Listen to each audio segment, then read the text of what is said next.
Hey, it's Scott McFarland. Good morning. It's Wednesday.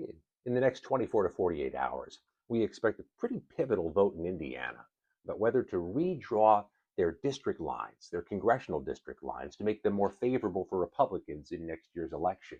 And ahead of that vote, it's really quite something. How any one tweet or Truth Social post or social media statement can just unleash a bit of hell in the lives of public officials and elected leaders. And we're seeing that in Indiana as we had one Republican state senator stand at the Senate dais one night earlier this week and describe the threats he's been receiving and say from the dais, I will not be intimidated. We will not be intimidated. We won't change our decisions or our votes based on threats.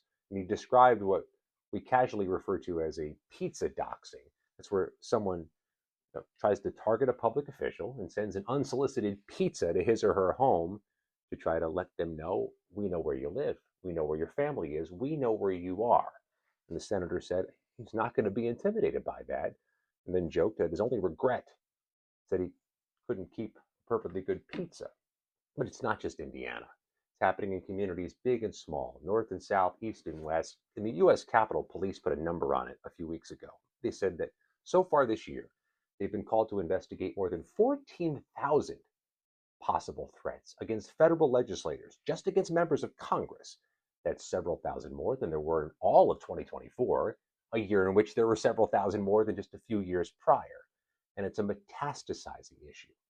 Georgia Republican Marjorie Taylor Greene, who is standing down from Congress in a few weeks, stepping off the U.S. House floor and leaving her post, described some of the threats in an interview with 60 Minutes Sunday night and attributed some of them to the rhetoric on Truth Social, to the posts about her, to the name President Trump has used for her recently, Marjorie Trader Greene. Speaking yesterday to CNN, the Congresswoman says it's been shocking to her that she forwarded some of those messages directly in a text message to the president to tell him of what the name calling and words can do. It's not just Congress, it's not just Indiana, it's a spreading issue all across the country.